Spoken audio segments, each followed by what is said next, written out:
Hey, Jason, thank you for being here tonight. I know you had a busy day. It's always working, working, working. Yep. Um, I kind of forgot what the topic was going to be. I don't know if you want me to start saying something about Donald Trump or the election. I know that it's a big deal because of the unexpected events that we have. I think that the Democrats underestimated the movement. I think the Oh, very mainstream much so. media, yeah, mainstream media underestimated the movement, and not Well, and they I thought their propaganda was going to work, is what it boils down to. I think like Goebbels would be proud of the United States media right, because they basically are acting like the propaganda minister in Germany during 1939. right, and propaganda might have worked back then when people had less communication tools and skills, but nowadays with social media, you have people who can call each other, you have people who can send emails to each other, you have Facebook, and you have Twitter and all That's a these huge one. things. Yeah, and most importantly, you have a shrinking middle class who is sick and tired of hearing the same thing from both sides. Uh, Absolutely. I keep saying this all the time. Like, why isn't the mainstream media exerting so much pressure on these people, whoever they are, Republicans or Democrats? It is shrinking for a long, long time. This is not a recent event. This has been going on for a while, and Oh, since we before I was feel, born. yeah, we feel the punch. We feel the punch and the pinch. I don't know what you mean. Absolutely. Yes, Absolutely. And I think jobs is an important thing, and I think that's what people are really hoping for. First of all, I don't think that many people actually really want Donald Trump. I think that he was the best bet, and he was the outsider. yes, and I remember this is the conversation you wanted to have, and I agree with you when we were doing our discussion last night. I said you're absolutely right. The message, I agree with him 100%. Term limits, the economy, America first. Stop wasting money, trillions of dollars on unnecessary wars, having Yeah, all our absolutely. veterans maimed and killed. For what? For what? So we can have other countries enjoy the benefits of America suffering? It is disgusting. And he's saying those things and it just, wow. But then you're right. We look at the man and we wonder, well, is he the one though? I mean, is he that guy who will take us to the finish line, the one who's going to unify us? The message is the right message, and you and I were going to talk about the man. Is he the one?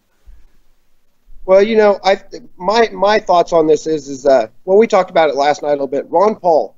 If Right, Ron Paul had run this election as opposed to last time, right. with the whole we need a black president or whatever, Yeah. I think it would have been a totally different situation for Ron Paul this time around because people are starting to get his message now. Yes. Yes, and a bit too late maybe, but I think that Donald Trump somehow picked on this. I heard, I think I heard it on TV, that he had some experts analyzing the polls. So he had his own survey polling people, analyzing the sentiments of the general public. And I think, And okay, I think well, they were even shocked. I think so. I mean, when I was watching one of the reps last night, they looked like really happy, but you're right. They look shocked, like, oh my God, I can't believe we made it. Right? I think they thought we're going to go really far, and I think their idea was to go as far as they could with it at the national level, and then kind of continue with the movement. And but I think that you're right. They were shocked. What do you think should happen now, as far as their plan? Like, is Well, what will be a good? Let's say, okay, well, so he becomes president, and he's going to do this thing, but then we also have a movement now. I mean, and you remember the Tea Party movement? How kind of it oh was yeah, really good, and then the mainstream media kind of it got taken over. right, and then Just like the Libertarian Party right now is kind of being taken over by people that are not necessarily following it fully, right. So if that makes sense. it does make a lot of sense, and a lot of the blame is on the mainstream media. Absolutely. They have this way of representing incorrectly the population and the sentiments of the American public. And this is a great example.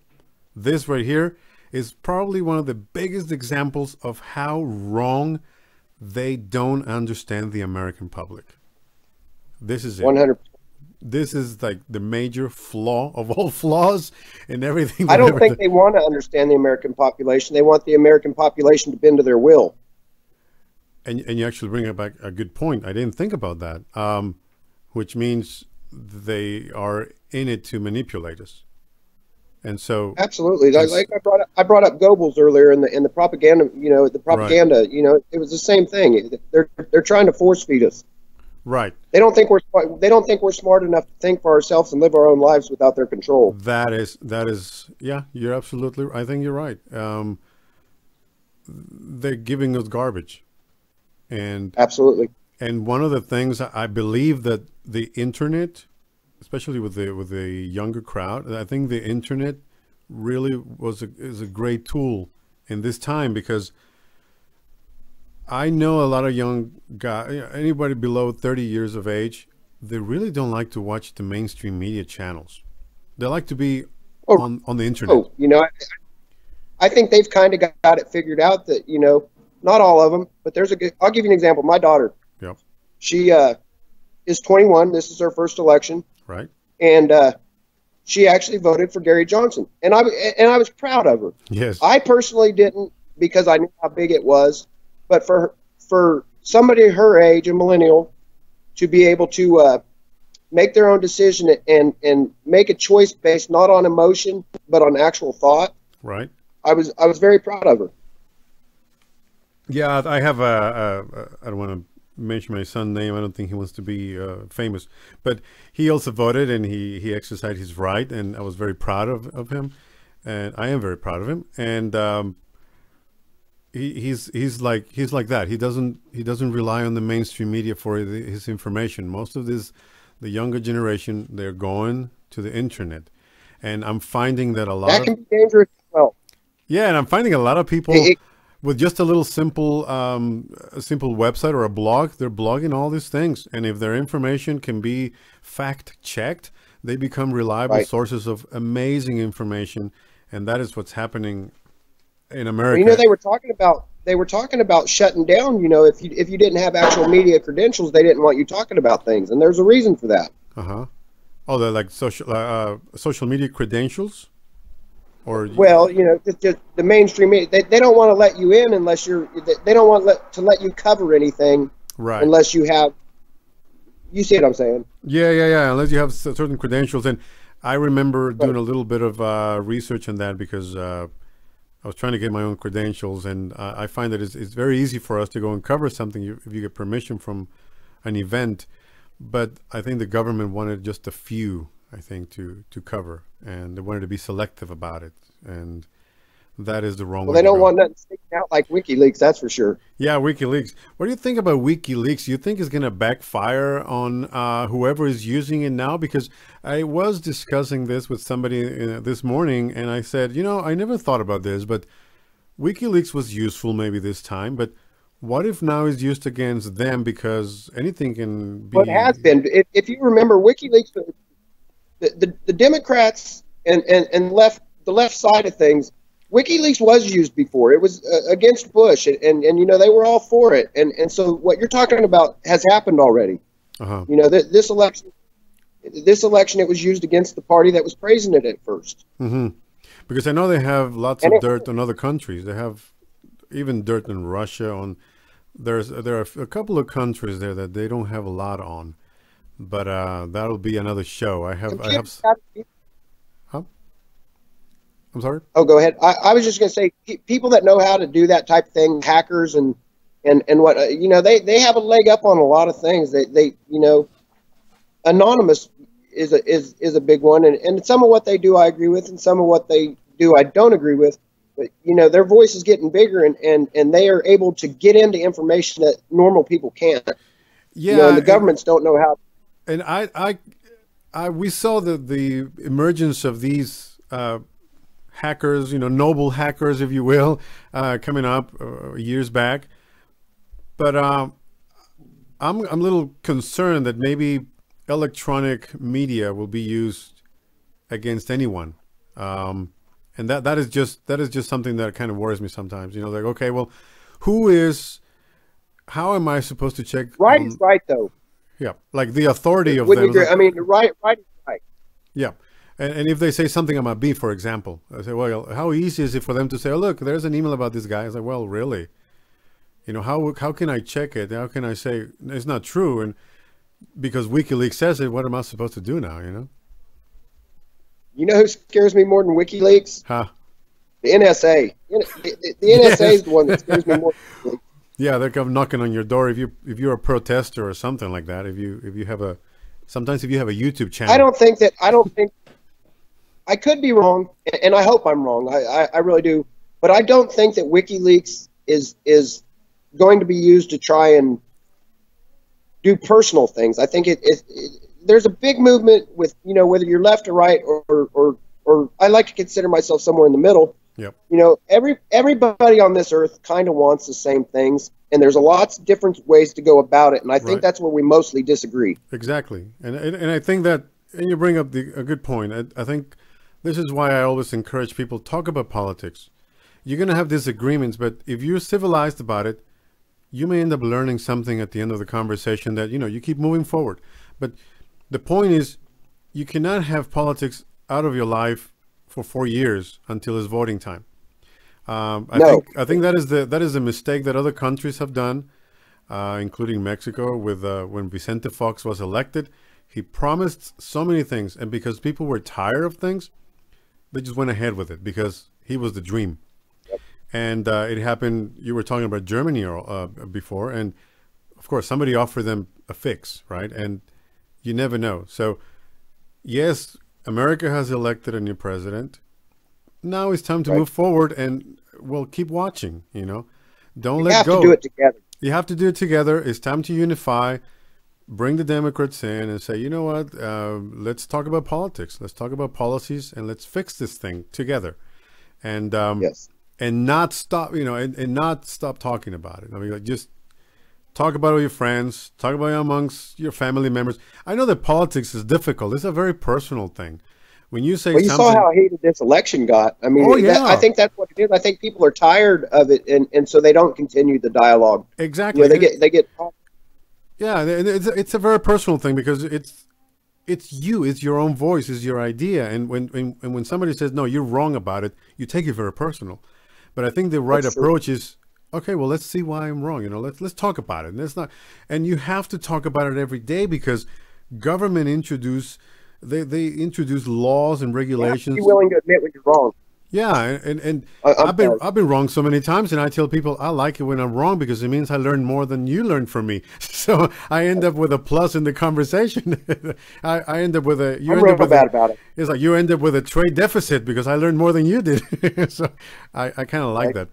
Anyway, yeah, it was. It was. I think there's a movement, and I think that I've been telling everyone, the movement is there, and don't let it go, and keep watch on what the government's doing. Keep watch on this guy. If you voted for him, now let's see.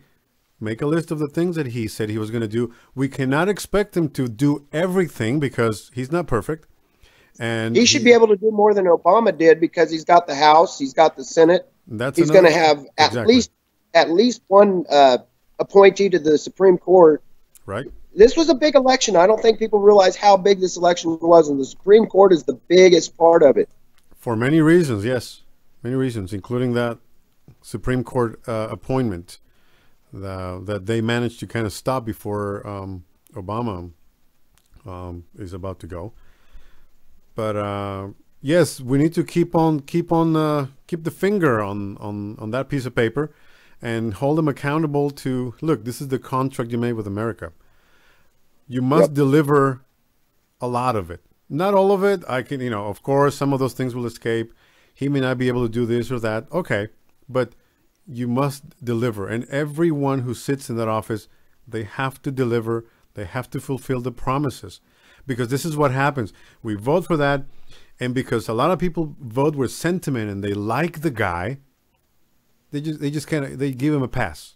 And over time, well, you know, he's my guy and whatever. No, no, you hired him. He's your president, and all those guys are serving America. They're serving us. That is something I think that many, many people have forgotten. These people work for us. They're not our overlords. They're not our rulers. They are our employees. Yeah, that's right. That's right. That's absolutely right. Our employees. I was looking at the polls, and I know right now, a little while ago, we said how the surveys and the polling people have it wrong, so wrong. And I printed a list, and I thought, wow, all of these polls in the last week, they were wrong. Wrong. Oh yeah, big time wrong. Big time wrong. I think this is like a bigger win than Reagan, if I'm not correct, which is crazy because Reagan was kind of in the same situation where he wasn't expected to win either. And that is exactly. And it's not like he won by a little tiny margin. No, he won. He won well, and he did really good. And these polls don't demonstrate that. They're only, I want to point out there, because maybe we can rely on this next election time, but there are a couple of polls. One of them was the LA Times and USC tracking polls that showed Trump actually on a positive side. And the other one's the Emerson polls. All of the other ones, most of the other ones, forget it. CBS, even Fox News was giving Clinton a plus. What a turnaround on Fox, huh? What a turnaround. And so this, I don't even know what to think of this. This is crazy. What happened? I think they underestimated how mad America was. Right. I think that they thought that they was just going to, like they have been doing since, forever. They just basically get in there who they want to get in there and be damned with the rest of us. Yeah. And it's that part of it was a lot of that middle class that kind of lost the middle class status. Maybe they went to lower middle or upper poor, right? Because it's been going on for a while. And what I thought was, well, I guess these people who are doing the polling, one, I can't rely on them anymore for sentiment about what America is and what America believes. If one of these guys, Bloomberg, Fox, ABC, if they tell me, well, America believes that we should go to the moon, and really? Should I trust them? We really should go back to the moon. It's been a long time. Well, I know that some celebrities that wanted to go out of the country, and I thought that's they're not going anywhere. They're not going anywhere. I know one of them is Samuel L. Jackson wanted to leave. I know Cher says she was going to leave. Amy Schumer, Al Sharpton. It's like a list of like 23. And one of the other guys was George Lopez, who there was some Hispanics for Trump, and they were very, very offended. Well, you're Mexican, right? Yes. Well, Adam says I'm no longer a Mexican. We joke about stuff like that. And George Lopez. That's nothing. Mexicans, I think that they did more to get Trump elected than many people realize. He couldn't have done it without him. Oh, there's a lot of them that are set up with illegal immigration as well. Yes, and in South Texas, you have different expectations of Hispanics and Mexicans, but that's imposed by their own race, because a lot of them still have relatives in Mexico and they feel very close to Mexico. But many of them, they don't care. They are on this side and they are American. And they really don't care. And they say, look. One thing I do want to make clear about Trump, and this is something that irritated me this election, he has never said that he was anti, Hispanic of any type. He never was about really throwing people out of the country other than those here illegally. And there's nothing wrong with that. Without those laws, we're not a nation. And exactly. And I have explained actually even to some of my relatives, I said, look, every nation has the right to protect its sovereignty and its borders. Mexico does it. And that's another point. And I said, look, if you go to South Mexico, to Honduras, the frontier down there by Chiapas and all those states in Mexico, they have soldiers. They don't have border patrol. They have soldiers. They have military. So it's really hypocrisy. It is. Look, it's to the greatest degree. It's like you're protecting the country on the south when you're getting the other Latin American nations coming over, but you're kind of opening the north, where you can send the drugs and send everybody else.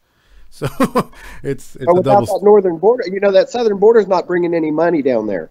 That northern border, there's a lot of money crossing that border. And Lots I of it. understand there's people down there that are hurting. Mexico is not a good place. It is And I not. feel for It is those not. people. The reason why they're getting But out is for that, because it's not doing very well. It's poverty is rampant, and it's and I, as an American, I understand that. I understand the desire to want to come to America. We live in a great place. We live in a right. wonderful place. Into But the arms of all America. I have to do it Yeah, correct. yeah, exactly. And a lot of other nations do the same thing. And I always bring up the point of, look, if you want to go to Europe, you realize how difficult it is to become a German citizen. My goodness, Oh yes. you guys have it easy over here. This is like you can come over, become a resident real quick, pay $800 to $1,000 to become a resident, and then you got 3 years to become a citizen. That is easy. Well, That's an easy procedure. I wanted to show a little it. bit of. Huh?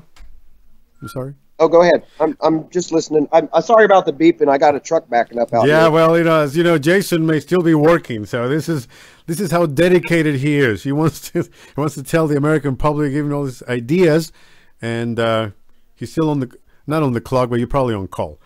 I wanted to show a little bit of Hillary's acceptance address. Let's see if we can watch a I little have bit of. not seen it yet.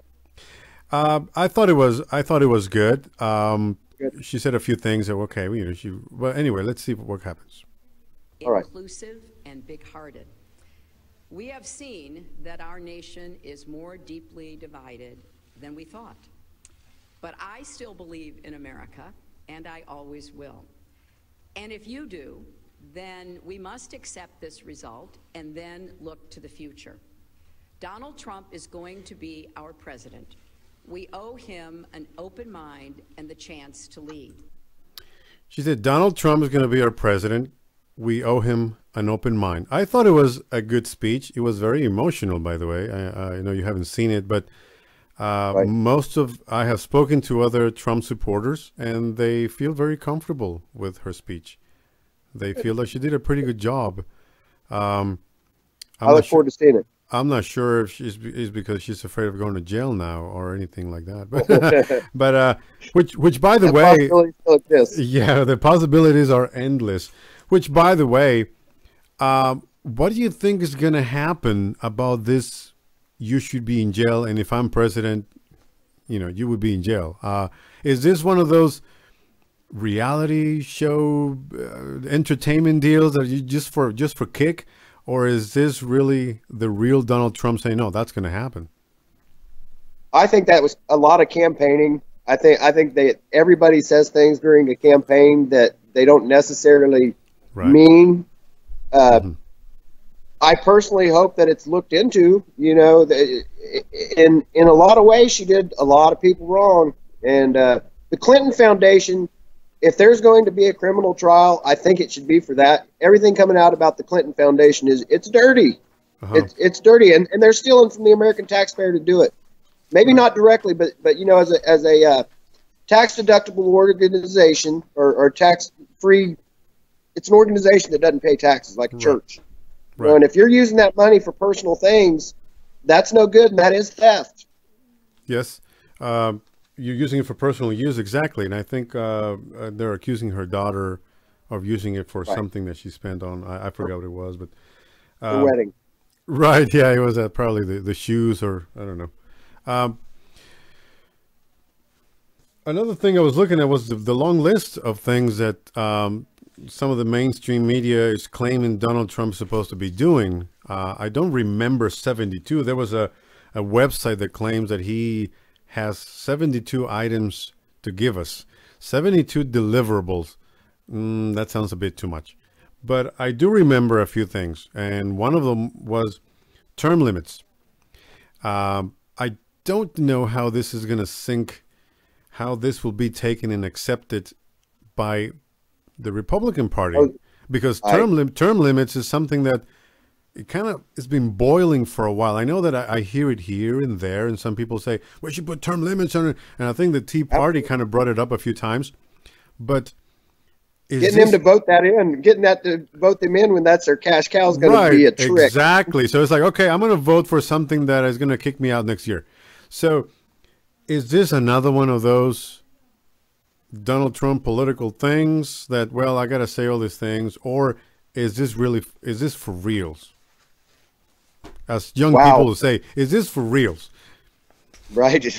I think that's a very good question. I would like to think that at some point we come to that.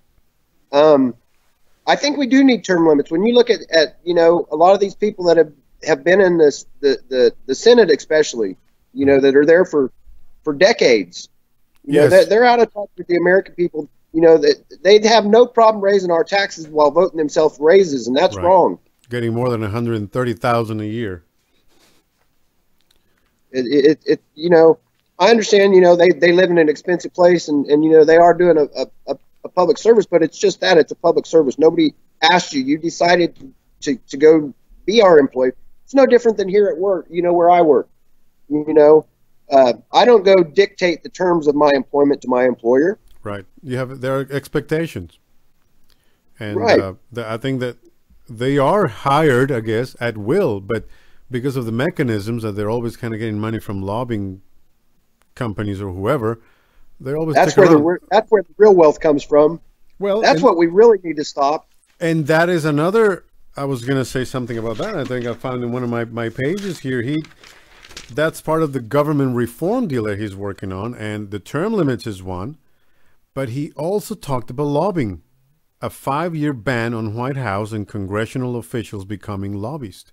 And this is part of that revolving door they talk about in Washington, where you go work for Washington, you become a congressman or whatever, and when you're done there, then you go work for the lobbying companies. Yep. And you have so many connections, then you can make money on both. I mean, it's just amazing. And it is, he said it, and other people have said it, it's a corrupt system. That's the elite that's the elite, the so-called elite, rather, that everybody's worried about. These people are making ties for life, and then they're in positions of power for decades. And it's a hard system to break. And right. If he can break it, great. But I mean, I don't know how you do it. And I certainly don't know how you do it. Yeah. And when he mentioned when he promised these things, I thought, okay, I'm going to wait for this because this is good. Not that I was supporting Donald Trump, because I'm not, but right. Now that he's my president, because he's my president now, right. We must work together, everyone. And these are some of the things that I'm expecting now. I'm reading this, and it's truly amazing what he wants to do. Now, but you're right. Now the question is, am I going to shoot myself in the foot by saying I'm voting for something that's going to kick me out in 5 years? Under healthcare category, we all know Obamacare. He wants to either modify it or repeal it. I think Ben Carson's a good man for that job. And that's who he's talking about putting in there, is Ben Carson. Right. And I saw him this morning. He gave us a wonderful, not me, but he gave, I think he was on Fox, and he had a pretty good interview, and he was talking about it. And I'm not sure if he will repeal the whole thing, or just if it's easier to just scrap it and start from zero. I know that it's not working for me. And it's not working for a lot of middle-class people. The premiums go up, and then you don't know if, am I going to get this money back? It was designed to fail. You do realize that, right? I'm sorry? Obamacare, the Affordable Health Care Act, it was designed to fail. And it's because they had another agenda, and they thought they were going to get it through because they thought Hillary was going to win. The liberal left, they all want single payer. Mm-hmm. They want, which, is great on the surface. A lot of these programs sound like miraculous, the greatest thing ever. And they would be if they work. But there's only so much money, and that money's got to come from somewhere. Right. Exactly. A few studies show that it wasn't going to work, and they kept using other studies. And then we have that wonderful time when the economist who helped draft this package was talking badly about this healthcare system. And then he had to apologize in Congress. An economist from MIT. I forgot his name. We can probably bring it up next time. So under the healthcare, he does want to do away with that. And he wants to reform the VA. Now, the VA, I feel really so bad about the veterans of America. And this is because, I'm sorry to say this, but they've been neglected by both parties for many years. It's been that way for almost since the beginning of this country. You know, you look back clear to World War I, and there was almost riots over how we treated our vets. You know, I wouldn't mind if they raised my taxes just a little bit to say this is to take care of all the veterans. I wouldn't mind that at all. Well, be careful. Be careful what door you open. What you wish for, huh? But you know, I would care for other things. But really, I mean, these are the guys who keep you safe, and these are the guys. Right. These are the guys who allow you and me to have conversations like this in a peaceful world. Quit sending them to end the war. That'd go a long way toward helping our veterans. Yes, and our soldiers in general. Now, what about his number that he said? We're not going to spend money on wars anymore. Now, that's a game changer for a lot of people, right. Especially the young people who say we're tired of all these wars. We're spending trillions of dollars around the world in battles and wars. And really, why do we have to fight him? Now, money is not the biggest issue when it comes to war. You know, money is so secondary when it comes to war. What you need to worry about when you're sending our boys and girls overseas to fight people is not money. It's blood and it's sweat. It's the lives, right? Yeah. And that's exactly. That's first and most important. And we can build so many things here in this country with all that money. Absolutely, we could. I sometimes share buildings and gardens and bridges that are built in Dubai, built in China, and I share them, one, because they're pretty, but the other reason why I share them is because I want to tell everyone, look, guys, we could be doing the same thing. No, I mean, probably even better. I don't see why trains that go really fast, things are getting built around the world for the first time in other countries, not in this country anymore. And that cannot happen because we have the resources. Well, and that's part of what's killed the American middle class is we've got away from manufacturing and we've shipped it to other places to be done cheap. So now we have no skilled labor to do that. And we build restaurants all the time, but we build right. nothing to support those restaurants. You know, I mean, yeah. We got a lot of we got a lot of fast food places and no factories. I'm wondering where people are getting the money to buy food now. Well, I guess they're basically walking from being a server or whatever at one restaurant, and you know they're sick of that food, so they go somewhere else. One thing he could never sell to. I'm sorry. What were you going to say? Oh no, go ahead. One thing he could never sell to me. And one thing that I'm not convinced, the jury's still out, as far as I'm concerned, is the NAFTA deal. And I had a NAFTA job when I was younger, right back there in South Texas.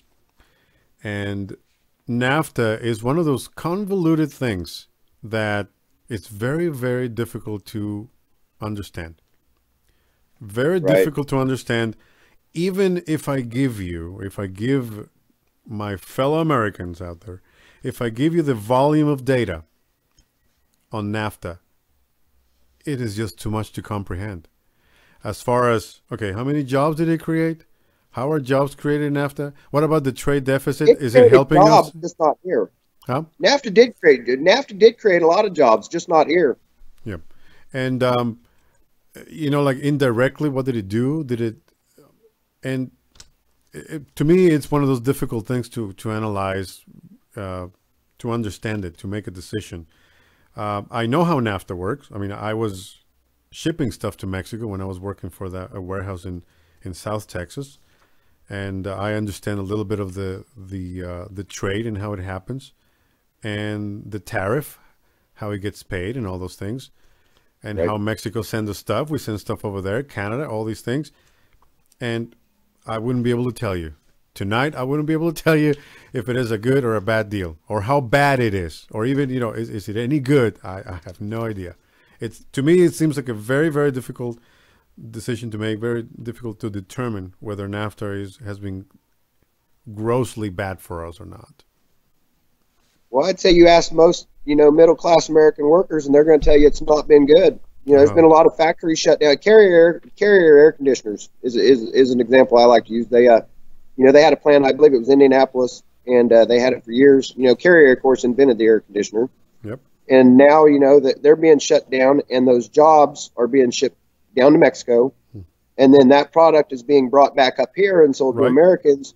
You know, I get what you're saying, and you're right. It's very difficult. A deep topic. It is very difficult because I've looked at the data. I look at volumes of data, economic data, and there are so many moving parts.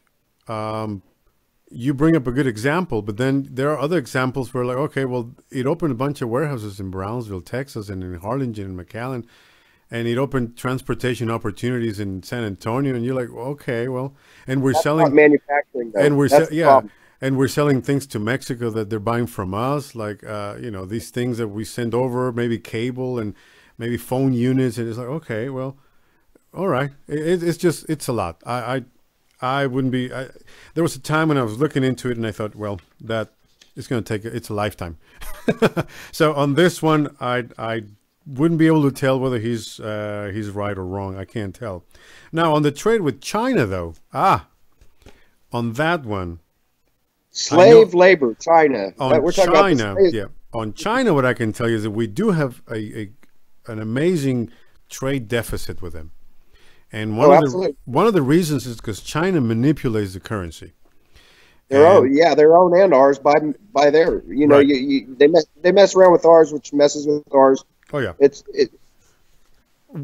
not, overvalue it and undervalue it. It depends on what side of the deal they're on. And what happens is that it's not an even trade. It's not a fair game because our currency is free flowing.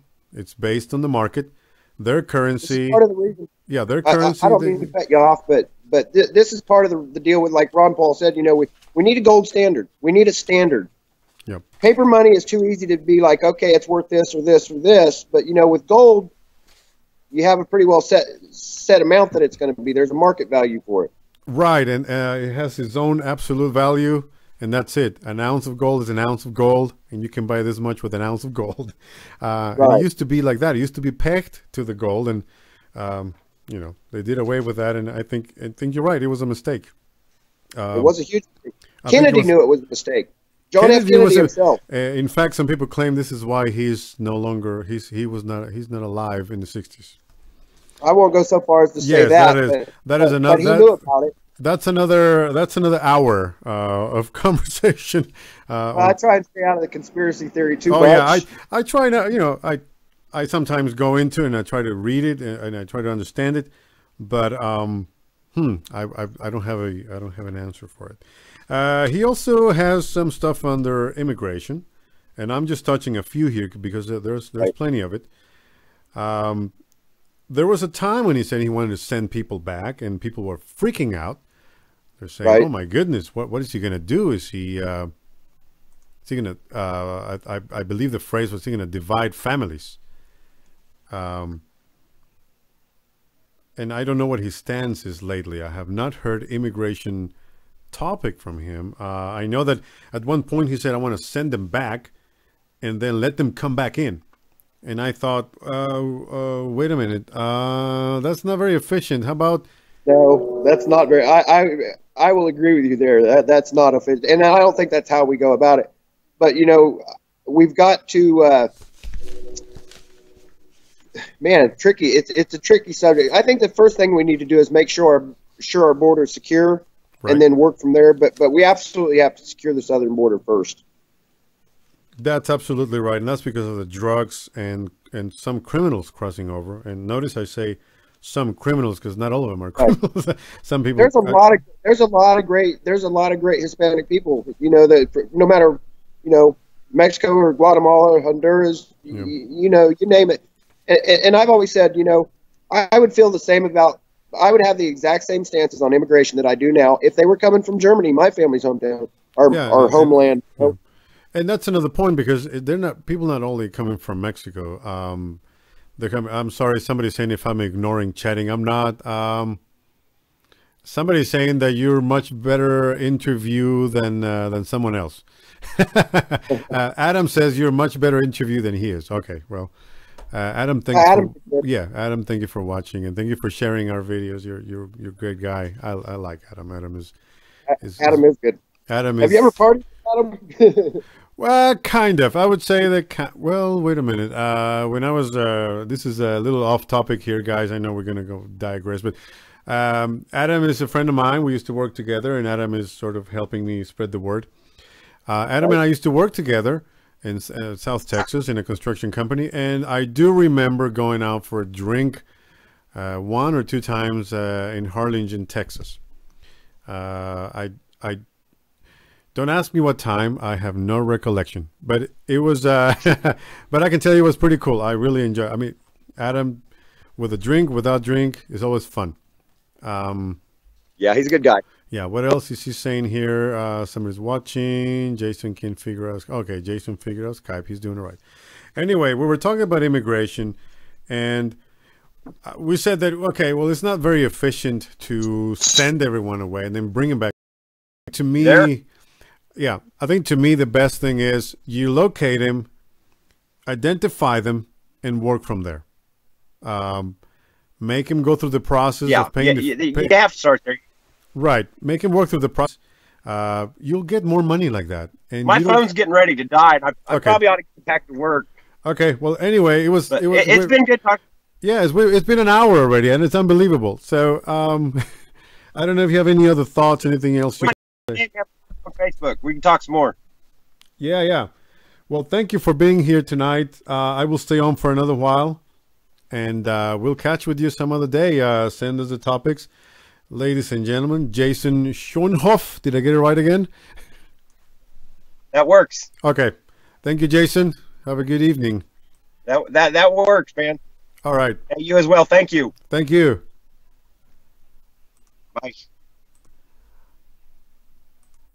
All right. Well, that was Jason, and Jason is no longer in Skype with us. Now I'm all by myself.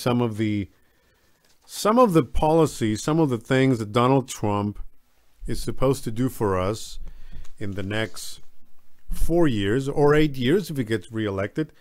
And as Jason and I were saying, and I think we agreed on this, is that it's not efficient to send the illegal alien, and I'll say those words because I think that's what it is. They're illegal aliens.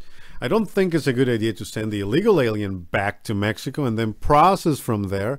I think the best thing is to identify them in America, work with them here, now that you know where they are, get them to pay taxes, file their paperwork, get money from them for filing for residency and citizenship, and that's it. That is the path. And I think in that sense, I don't agree with Donald Trump on immigration. We didn't get to finish the other categories Jason and I discussed, but there is another category here that I have. I have two more categories, and the other one is national security. And on national security, this is something that I also don't agree with him that much. He wants to invest in new missile system, modernizing the Navy and all these things. I'm not sure. I thought he wanted to kind of get away from all this war and wanted other countries to invest and to protect themselves and to fight for themselves, and we just kind of help them. But it's a hazy area. It's a gray area. I think I can agree on this one. One that I really like is he wants to audit the Pentagon and eliminate waste. You and I know, my fellow Americans, that auditing the Pentagon is an amazing assignment, is really something that we've been wanting to do for a long time. We want to know how they are spending our money in government and in Congress and also the military. Anyway, before I go, I would like to say that keep talking about politics, keep discussing these things, like our channel. We will be delivering every now and then. We're not on a regular schedule, but we will definitely put the show on a schedule in the future. And keep talking about politics. Don't drop it. Get a list of things that you know are the deliverables, a list of things that you know our president is supposed to be doing for us. This is our president now. It's time for us to work. His campaign was based on Make America Great Again. And I think now he wants to unify people. There are a lot of protests going on right now. There's an anti-Trump protest in several cities, and we must remain calm. As I said, through our democratic system, a democratic system that is actually admired around the world, we have elected a new president. And this president is going to be the president for all of us. And this president is the president of one of the most, or the most powerful nation in the world. We must work together. Again, don't stop talking about politics. Keep watch on what's happening in Congress and the Senate. And always come back and like us. I would like to say thank you to all of you. I'd like to say thanks to Adam for watching and for giving me feedback. And don't forget to subscribe. This is